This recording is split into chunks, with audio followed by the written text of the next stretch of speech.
Hello there. Good afternoon and early evening. Welcome to Bye Narcissist, another edition. I'm Fred Holtz. I'm a licensed psychologist, and my specialty is people leaving narcissistic relationships, and how to do that, what steps to take, how to recover from that, how to explore yourself, how to move on eventually. And I'm with? I'm Bryman. I'm a licensed psychologist, and my specialty is leaving a narcissistic relationship, and also how to deal with it when you're going through it, and the trials and tribulations and the trauma of trying to leave. Someone liked us already. I don't think we're not seeing the right thing. We're not seeing the scroll of the questions, I don't think. Anyway, so there you go. We broadcast every Thursday at 5:30, almost every Thursday at 5:30. And today we always have a general topic, but we rely on your questions. So please feel free to ask questions, introduce yourself, tell us how you found us, tell us what town you're from, what country you're from, like that. Say hi. Say hi. Just stop by and say hi. We are working on a book. It's called Bye Narcissist. Hopefully it'll be out in 5 months. We have a technical difficulty, which we'll work on. I'll just babble for a while. I'm going to babble while we work on the technical difficulty. I think my microphone is off. Hi, I'm Robin Bryman. There you go. Better. So our book will be out in about 5 months. If you want to know about the book, please send an email. We'll keep you posted. Our website is byebyNarcissist.com, www.byebyNarcissist.com. We have Instagram, also byebyNarcissist. You're here on Facebook, so you already know it's Bye Narcissist. And we do upload these to YouTube, so we have a record of about 6 or 7 episodes on YouTube.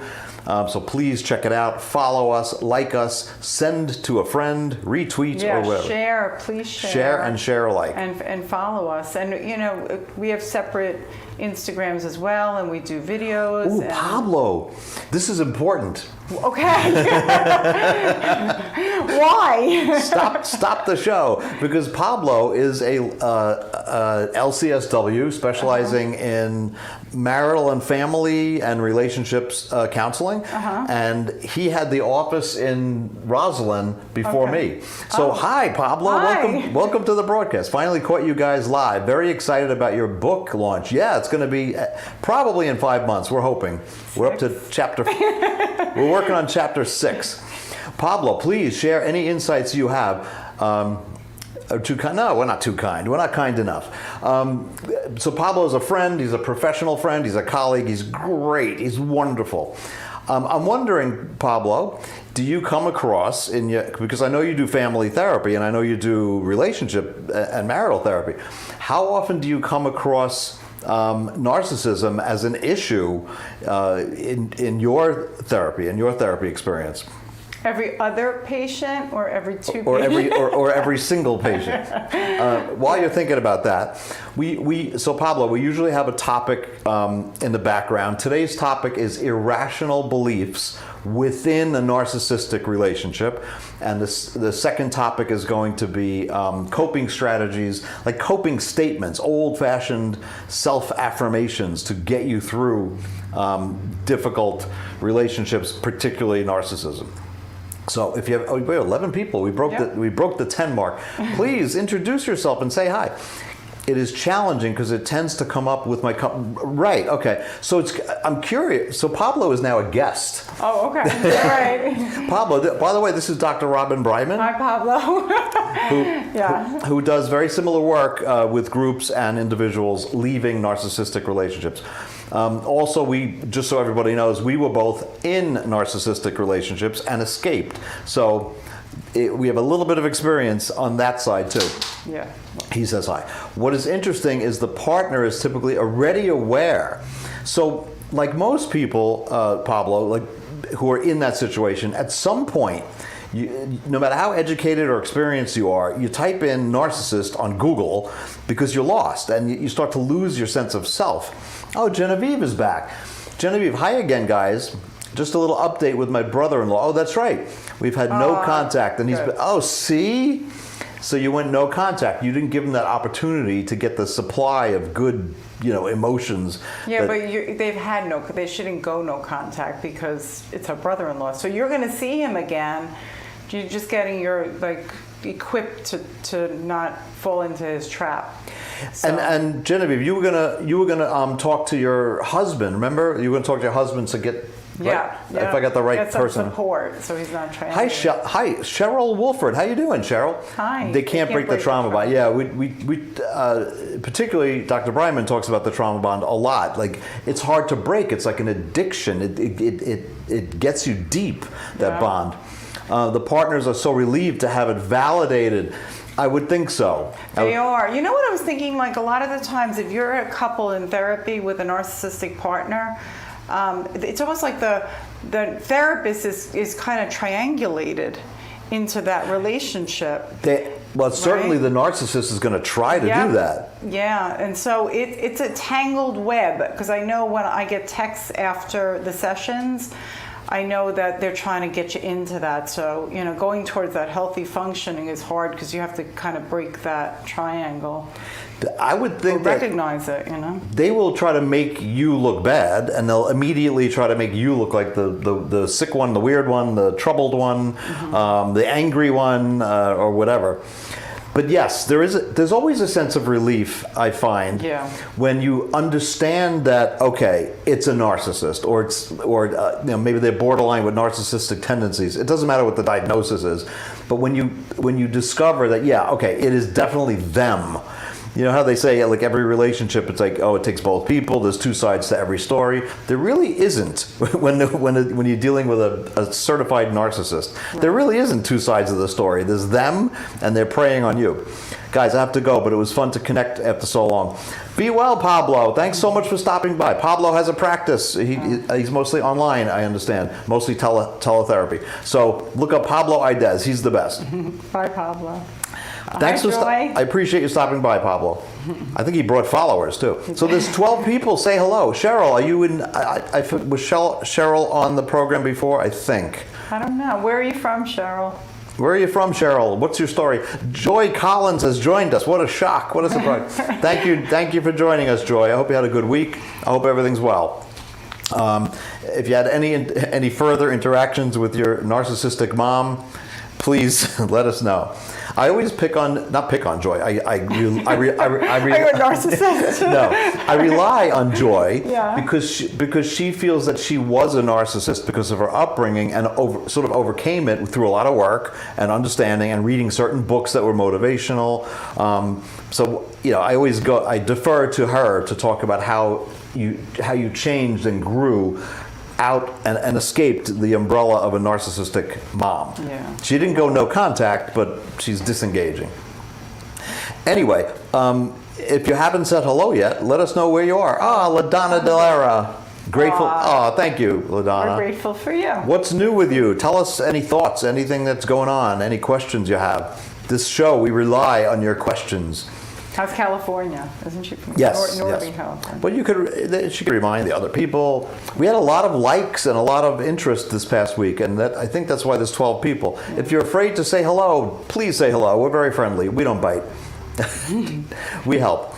So one topic we're going to weave into our questions is the irrational thoughts and the irrational beliefs that you have when you're inside or about to leave a narcissistic relationship. So the first one that I can think of, which we've heard here many times. Hi, Wendy. How are you? Wendy's been with us before. Yeah. Hi, Wendy Baptist or Baptiste. Depends. Remind us where you're from and let us know any updates on your story. So anyway, the main irrational belief is that the person will change, or that you can change the person, or that or that you can help the person, or that through your love they will change, or that you go back to when you first met, how that was. Yes, they're just going through a hard time, and that they'll eventually wake up and it'll be great. They'll get better. They'll get back to that love bombing stage where they're so nice and attentive and kind, and they're talking about soulmates and forever and the future and la la la. La la la. Exactly. It is la la la. La la la. So, like, if a person really feels deeply about you, they don't have to talk about it all the time. That's my feeling. Anyway, so it's an irrational belief to think, oh, they're going to go back to the old way when we first met, or they're going to change, they're going to get better. Or here's another irrational belief, that, therapy is going to help. Yeah. They agreed to go to therapy, and it's going to help. It probably, not probably. No, it won't help. Therapy will not help. No, they're going to throw you under the bus. They're going to make you look bad. If you ever go a few sessions with a good therapist, and then bless you, and then that's our producer, Levy. We have a little thing on the screen. Yeah, we have a little update thing. Yeah. So Levy is our wonderful producer. Let me just thank him for his work. Anyway. If you can ever get the therapist alone, and they're a good therapist, they will say, "Run! What are you doing here?" But keep in mind, narcissists are very crafty. They will make you look bad. Not try. They will make you look bad. They'll provoke you, and then you'll get angry in the therapy session, and it'll actually look like you're the one who's causing the trouble. You know what I see? I see narcissists that are kind of in the hoovering phase, and they'll say, "Oh, well, my therapist says," or "I got a new therapist," to try to make it like they're working on themselves. Oh yeah. Yeah. It happens a lot. Like they find some therapist who is sympathetic to their weird ears or whatever. Yeah. Or no, they just say they're going to therapy. Oh, they're not actually going. No, they don't believe in therapy. They don't. They're very big liars. If you have any questions, I'm just reminding you, please ask away. Yeah. There was something, I forgot what I was saying. Why else do the irrational beliefs? Yeah, so what other irrational? Reactive abuse. Interesting. So what is that like? I'm not familiar with that term, actually. So that's, Cheryl, that's when you react to them and then they become abusive, or?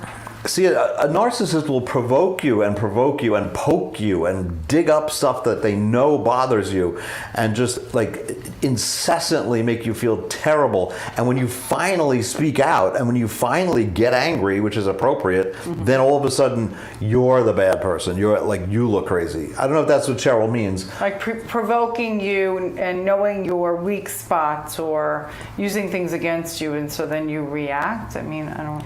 If you could like elaborate. I thought I knew every term. I think I was going to talk about future faking. Oh yeah, so another irrational belief is to believe them when they say, "Oh, I'm going to get better in the future. Things will be great. It's just, these couple of weeks is tough, but it's going to get better. It's going to go back to the old ways." In my case, my mother's going to give you $1 million because she's selling a house in crazy, things. But she said it at exactly the right time because money was an issue at that point. So they know what they're doing. They always promise money in the future. I mean, yeah, that's like I know. I've thing. noticed that. It's bizarre. I'm going to land this great deal. Because they don't work as much as, let's say, you do or I do. And so that's their way, is just promising instead of working. Yes, and you'll suddenly find yourself paying for everything, like they're handling nothing, right? Like zero. They're telling everybody that the opposite. Oh, so Cheryl says yes, makes you look crazy. Yup. Oh, so that's what it is. Okay, so money's a big thing for narcissists. So Joy is talking about a narcissistic parent, not a narcissistic, romantic partner. Gaming. What do you mean gaming? What do you mean gaming? Money is because money is like a power issue for them. It's something tangible that they can control, and like basically everybody wants some. So I know what Joy's. Can you give me an example, Joy? I know what the examples are, but our audience does not. I know the examples you're talking about. I can tell you one strange thing I know about, one strange example that I saw with Joy. So let's say Joy was to buy her mom a present, any kind of present, like here's some specialty food or something for Mother's Day or whatever. She will never allow it to be a present. She will, how much was it? How much was it? Exactly how much was it? Like it was $25. Oh, you paid too much. That's too much. Here's $25. Take the $25. In other words, she won't allow it to be a present, which it's a weird tactic. It's kind of a weird control issue. But if you're onto her, it could be a fun game for you. Because you could say it's like $1 million. And, you know, what did Joyce say? When I say something not nice to her, she would say, I won't give you money anymore. Well, that's pretty obvious. She's not a covert narcissist, right? She's an overt narcissist, because you could just tell. Like, it's obvious, like, what she's doing. Yeah. I was a correctional worker. Ah, interesting. A correctional worker, like a Oh, they play us. Oh, so you must know a lot about the personality. So from that point of view, so how did you come? Like, Yeah. what's your experiences? That's very interesting. What's your experience being a correctional officer? And well, absolutely, they probably spent their whole lives like conniving, and they're like confidence people. They lie and they hook you. It's no different in a relationship. That's interesting, LaDonna. So this resonates with you because you saw it so much, I bet, right? I mean, that's an interesting perspective. Yeah. I mean, did you have somebody in your own life that was like this, personality disordered or narcissistic, other than at work? Yeah, tell us more. So another irrational belief I came across today is that you feel sorry for them, or that like you feel like this I heard it today as an excuse for still reading emails from the person, even though they went no contact. They're still reading the emails. They're not replying to the emails, so it's one step further, but they're reading all of this guy's email. And she said, like, she still feels sorry for him, and she feels guilty for hurting him. Oh, because she said that? Yeah, because she's the one who ended the relationship, and she feels guilty because he's so hurt. Now so this is the thing. Rationally, she knows, she would say to you or I, like, of course I shouldn't be doing that. Of course I shouldn't feel sorry for him, and of course I should have left him. But that's why it's irrational. It's an irrational belief that you did something wrong to them. It's not wrong to leave an abusive relationship under any circumstances. So it's interesting that we become irrational. And I was no different in my, well, I didn't do that, but I was no different in my little narcissistic relationship in saying, yeah, maybe she'll get better. I know she's nice. I know she can be nice. She was nice. Like, it was, so it's irrational. And eventually, hopefully, that sinks in and you stop doing that. You know, I look at this as a spiritual journey also. So what I'm going to say sounds like an irrational solution, but it's not. So what I would say to her is that it's very bad energy for her to read those emails, and that's going to affect her growth because it's bad energy. In other words, you have to block. That's why no contact is no energy. Yes, and I totally agree, 100%. And from the perspective of an addiction, we talked in previous episodes about why these narcissists are addicting, why you can't escape, why you can't stop thinking about them. There's a lot of reasons. The abuse cycle, the adrenaline, the weird adrenaline in your brain, even though it's bad drama and bad energy, it's still energy.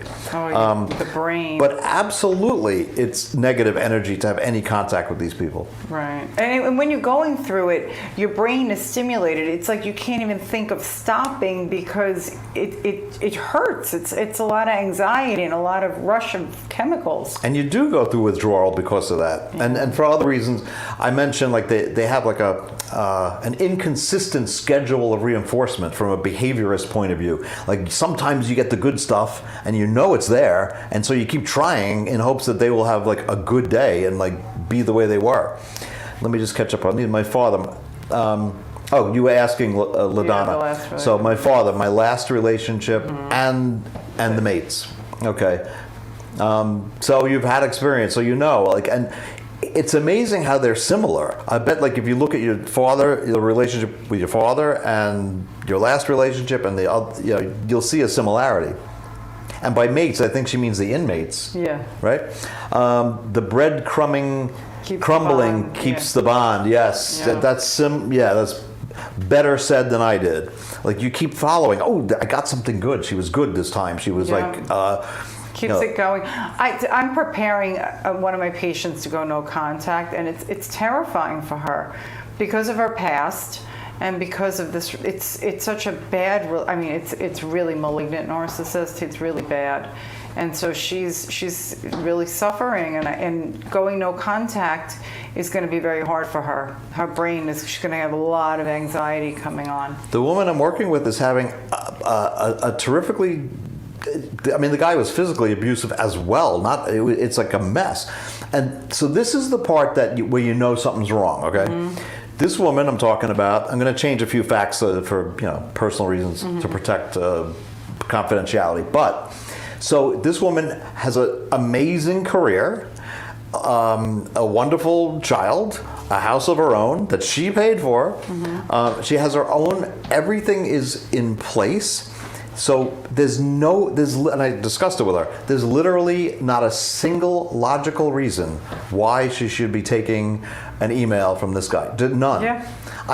It's not that I get it, but there's at least when there's a reason, you're married, you're in the house, you're worried about finances, you worry about your kids. I get it. You want to plan it strategically and you don't want to just leave. This woman has no logical reason on earth to be reading this guy's emails. But she knows, and intellectually she knows that. The person I was talking about is the same way. There's absolutely no reason for her to read not read the email, but to not talk to this person and text and everything else. So it's not a rational thing. It's just. I remember a client from many, many years ago, before anyone talked about narcissism on this level. It was always a diagnosis for a while, but this is like decades ago. It was a similar story. She had her own career. She worked in something with a school administration. She actually had saved money. She saved like $30,000 in the bank. She had an adult child who had left the house, and she was still putting up with abuse. The guy was yelling out the window every morning, calling her names and everything. It's amazing. It's people that are put together the most because the narcissist wants to break them down, and they're jealous, and once they're haters, they want to get them back for their old lives or something. So this is a tough one. So I'm asking you as another as a fellow, a woman therapist. So what can we do as therapists? What can we do to move them forward? I'm pretty blunt as you are. I said there's no logical reason to stay. I said you want to be a strong example of a woman for your child. Well, I do understand what keeps them there. There's the addictive thing. There's the trauma bond. There's a lot of reasons, but as therapists, I know I have a little difficulty getting them to actually do something, to actually move forward and get out of it. Yeah, I always go towards healthy functioning. So whatever they're doing, say they're texting me and they're in a fight with this person, they're upset, it's going to play out. Whatever the relationship is, or whatever, anybody out there that has this kind of relationship, it's going to play out. So if you come to therapy, I find the more you talk about it, the more you hear yourself talking about it. And it just takes time. It takes time for you to sit there, talk about it, process it. And as therapists, we want to help them so badly. We want to see change. There you go. Right? But change happens. It happens over time, and they have to just process, and then you guide them towards healthy functioning. It's interesting. So both Dr. Bryman and myself, we're at the other end of being in narcissistic relationships, and we've been out of it for some time now, and we see the joy and the benefits, and to some extent we say it was sort of it turned out to be a positive experience because we're much better people. We're more aware of ourselves. Yeah. And to help others. I mean, there's nothing better. I'm obsessed with helping others out of this. I mean, that's what motivated me to my specialty used to be, still is, anxiety disorders, phobia, panic attack, and I totally switched to relationships and narcissistic relationships. So I'm on a mission. I think you are too. Oh, I am. Except mine was more child therapy, and so now I combine both of them, and I happen to deal with a lot of high conflict divorce. So that's a very difficult thing to do. So Cheryl adds, and she's correct, learning about their own childhood's inner child. Of course, you have to know. Cheryl, absolutely, yeah. You have to know why it is that you are still, especially why it is you're still stuck. We all had some period where we were stuck. But what prevents some people from just up and leaving?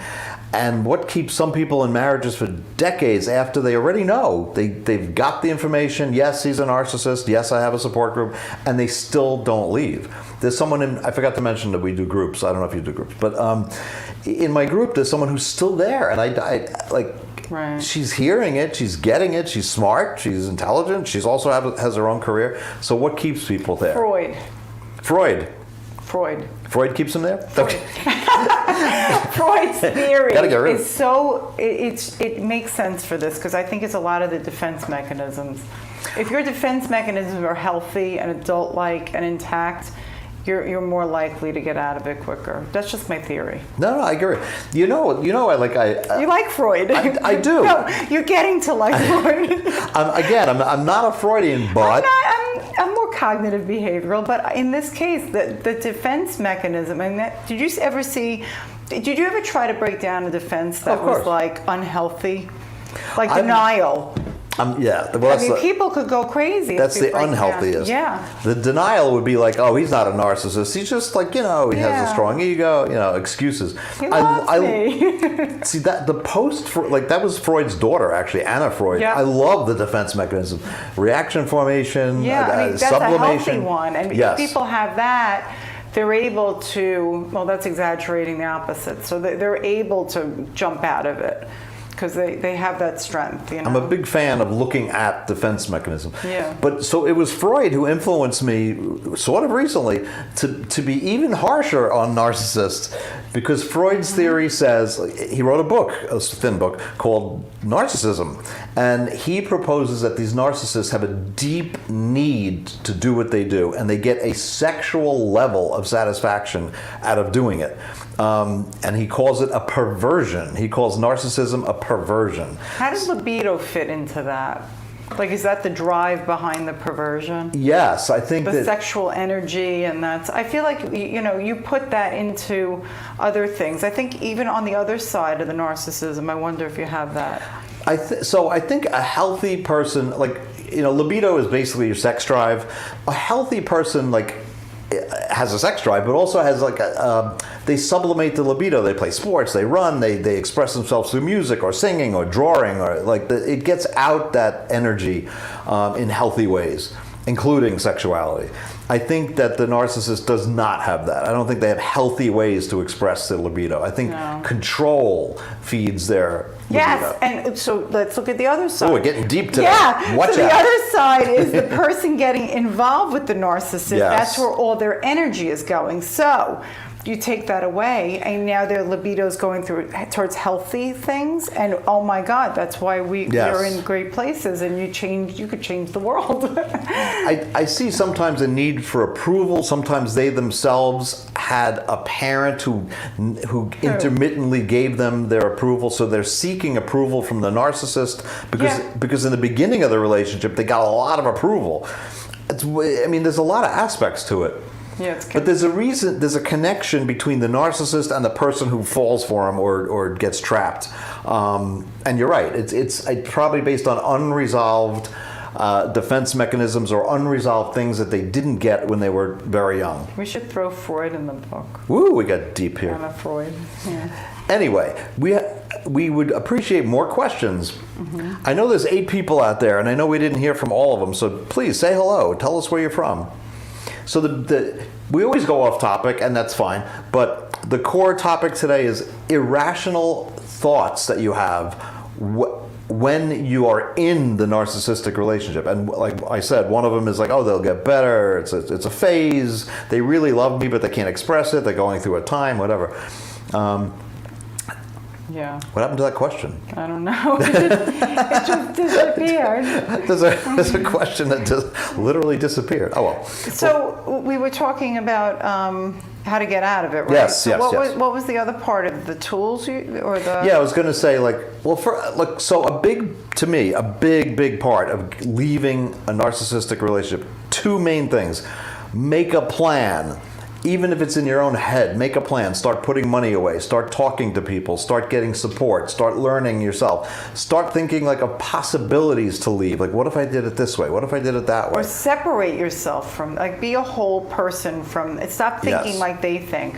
A lot of times I'll say to somebody, how do you feel about it? And they'll tell me how the narcissist feels about it. Ah, yes, yes. I mean, I see that. Oh, you see that too? Yeah, yeah. Sometimes they define It's like- themselves by what they think, or they'll define themselves by, well, my partner says I'm selfish, but I don't think I am. Like, why are you even going? Am I? Well, yes, Yeah, that's- that happened today as well. Yeah, I had the same thing. I come here Yeah. right after 2 therapy sessions with someone leaving narcissistic relationships. It's And, hard. yeah, it's difficult, and I'm starting to appreciate how difficult it is for some people. It was difficult for me, but perhaps not as difficult. I eventually got out, thank God. Yeah, I had somebody come in the other day. I felt like a sponge. Like I definitely spent too much time, and then when she left, I was so anxious, and I was thinking, oh my God, this is how she feels. Like it was just, it's a lot.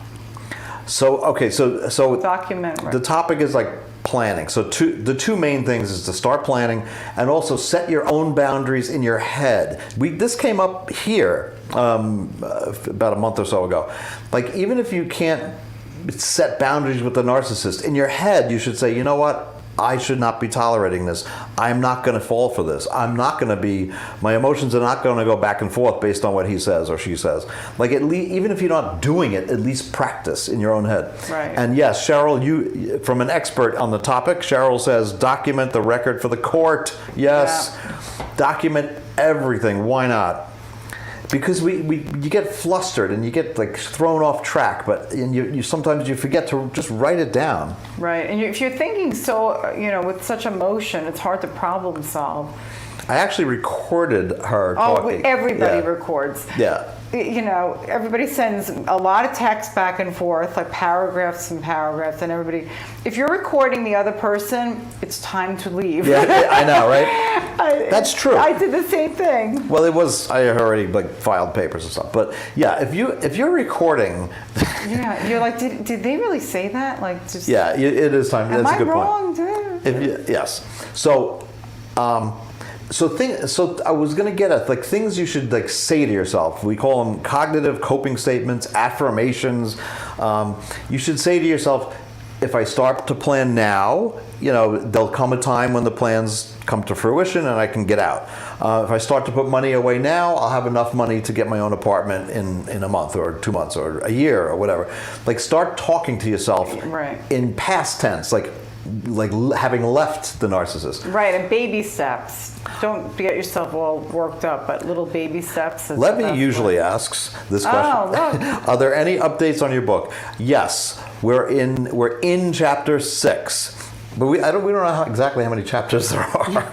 Yeah, this could There go might be on. 20 chapters, but we're hoping it's going to be done in about 6 months. We will so there's a whole process, but once it's all written, we have to go back and edit it. Like every other author, we have to edit it. There's an illustrator. Oh, so you may see posted on Instagram and Facebook and other sources, you may see these lovely illustrations done by someone named Jillian. She's a professional illustrator, and she posts it too, if you may have noticed. Yeah, I noticed that. May be that. why we got that flurry of interest. She posted all her photos. Oh, she did? Yeah, she posted them all. On And- her Instagram, or she Yeah, was yeah. sharing? But she Because I had some stuff in my, whatever. Cool. So anyway, No, from her. I didn't know where. yeah, she posts them on her own. But anyway, if you see these lovely illustrations, they're going to be in the book. They're gorgeous, full color illustrations of Yeah. various concepts from the book. She's like halfway, she's going to do 20 illustrations. I think she's done 10 already. They're stunning. She's really a professional illustrator. We're going to have the very first book where there's a co-author, male and female, both licensed psychologists, and illustrated. I think that's Right, and who have been through it themselves. and who've both been through it themselves, yes. So there you go. Very unique. Oh, what's your Instagram handle? There you go. It's easy. It's Bye Narcissist. And if you could take just a couple of minutes, it only takes a minute, if you could find us at Bye Narcissist, and please follow us, like us, whatever the social media requires. Like us, follow us, and on YouTube. Yeah, these are that's a big automatically thing. these are automatically getting posted on YouTube. So please subscribe. It doesn't cost anything, and then they'll let you know when a new one is posted. And it's just important, like if you're watching, you're in this community of people who are affected by narcissistic abuse. So, you can do your part by, I guess, subscribing to our channel, because you've gone to YouTube channels to watch this because it's so prevalent. You're going to get a unique double perspective on stuff. Yeah. I would, if you like take note of everything in all of those YouTubes, you can write a book. Wait, we did. We will. We managed to cover like a lot of topics, and we get repetitive because the similar advice is needed over and over again. Any questions? So it's obviously it's harder. It's easier said than done. But start by making a plan. Start by getting definitions and understanding what narcissists do and how they do it to you. I think it's less important why they do it and more important how and what they're doing. That's important. And the more you're reacting and feeding into them, the more time you're wasting. Yes. Not focusing on your life. I hate to be repetitive, but that's another thing I was talking about today. That this is not, she's a young woman. She's in her 40s, but time is time's a ticking. Time's a ticking. See, she just comes out and says it, Chop chop. Yes, TikTok. You shouldn't be playing reading this guy's emails forever. Yeah. Come on. Enough. But if she happens to be watching.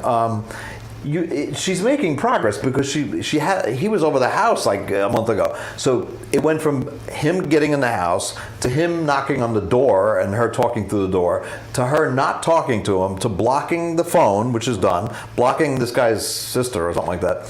And now she's not responding to the email. So I should take a step back. There is progress. Yeah. And like anything else, progress isn't always linear. Sometimes there's a lot of ups and downs, like any other addiction.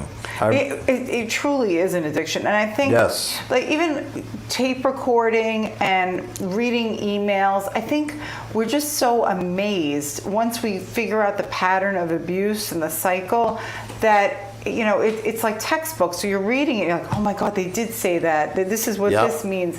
So I don't know. It's sometimes for educational purposes, or just to for her to think, oh, I really did the right thing.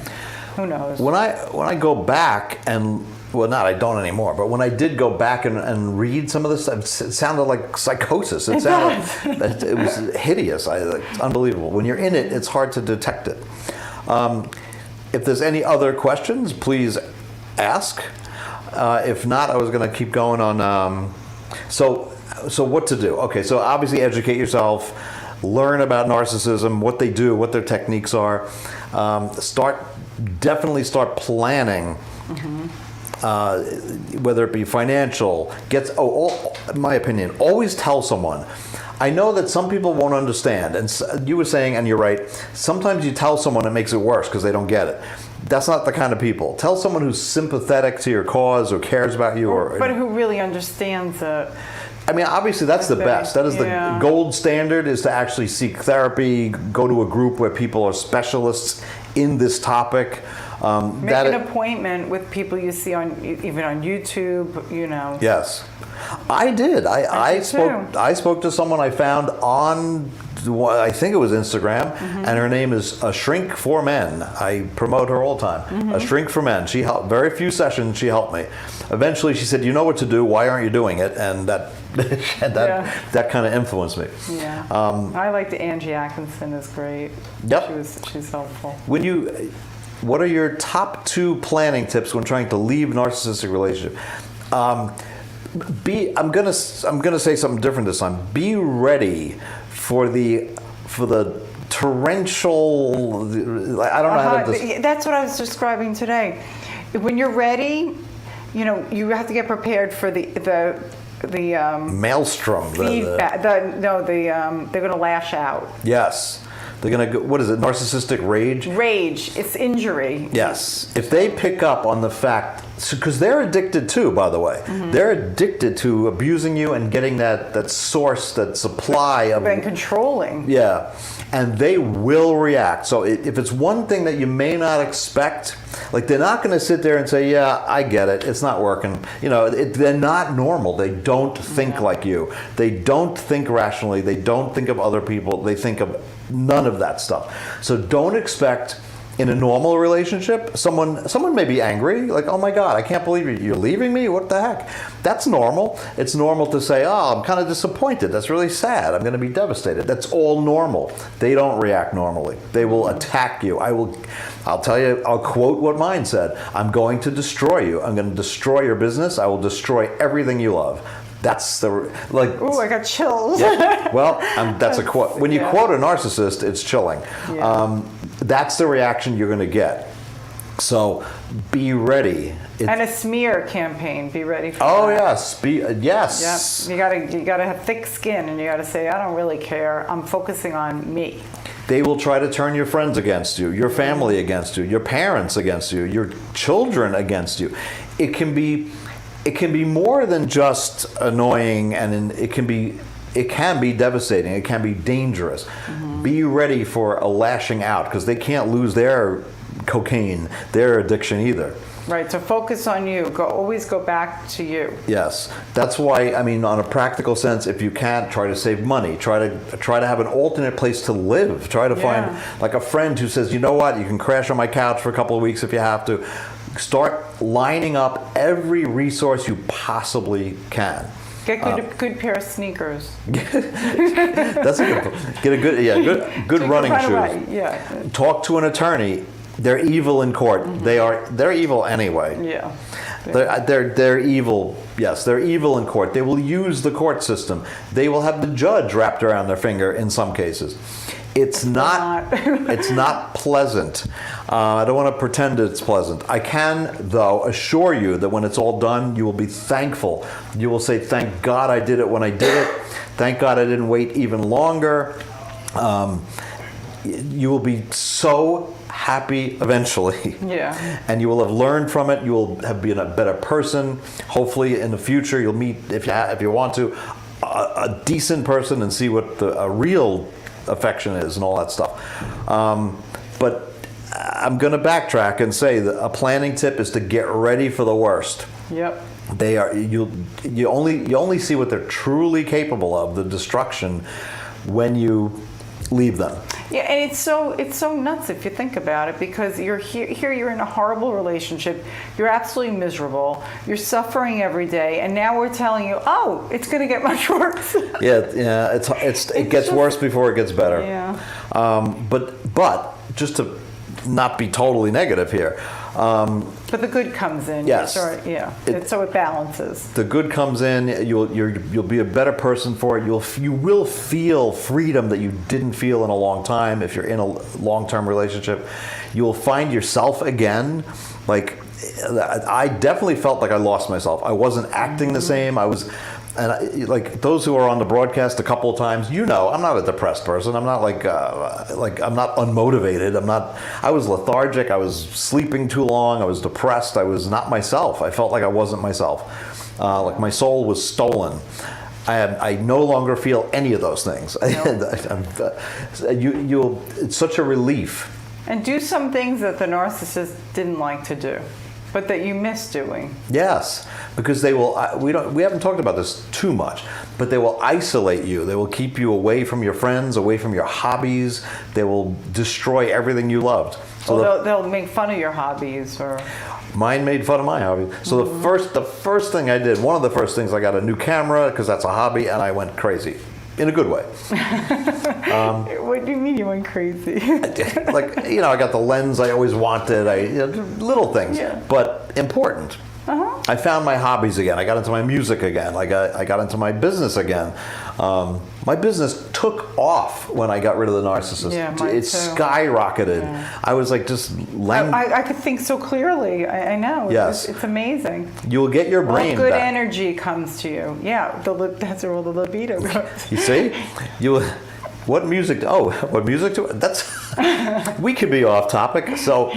What music? Yeah, I like classic disco. I like everything. I like a little country here and there.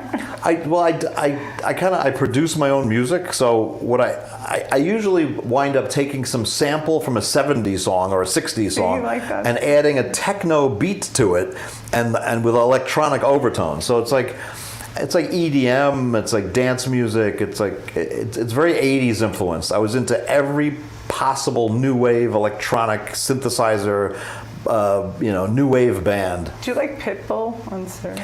I do like some current stuff. I know that's the station. It's good. It sounds, So, my wife listens to nothing but heavy rap about drugs and backsides. Does she really? Yeah, she'll tell you. Can you play us some samples? Oh my God. Okay, yes, I will bring some samples of current stuff. I like to do mashups, which is like putting parts of songs, and I like sampling, but I also do my own beats and electronic stuff. Do you dance? I dance in a weird 1980s way that usually embarrasses whoever I'm dancing with. Like I lose more dancing partners that way. Yes, I can. I do dance, but it's questionable. Did the narcissist like to dance? She didn't like anything. She made everything was a problem. Whatever it was a problem. They're terrible during holidays. They'll ruin your holiday. They'll ruin your birthday. Parties and, Christmas, any kind of thing that you celebrate, they will ruin because they sense that the attention is going like elsewhere, and they will make sure that they screw up holidays. Every vacation we ever went on was totally stressful. Same. Just the criticism. There was no vacation. Yeah. Okay. There's a lot more to be said about preparing and irrational thoughts, but I think we're going to start to wrap it up. Yeah. So, any final questions? I wonder where Michi is. Yeah, I don't know. If you're watching Michi and you just don't feel like talking, we're going to say hello, and I hope all is well. I was thinking that. Right? Yeah. Michi's been on every single show.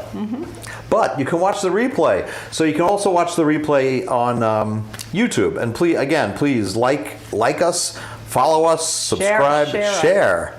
Share us and subscribe. If you found anything useful, share it. And sometimes our wonderful producer will edit the broadcast and focus on one question that we happen to answer like nicely.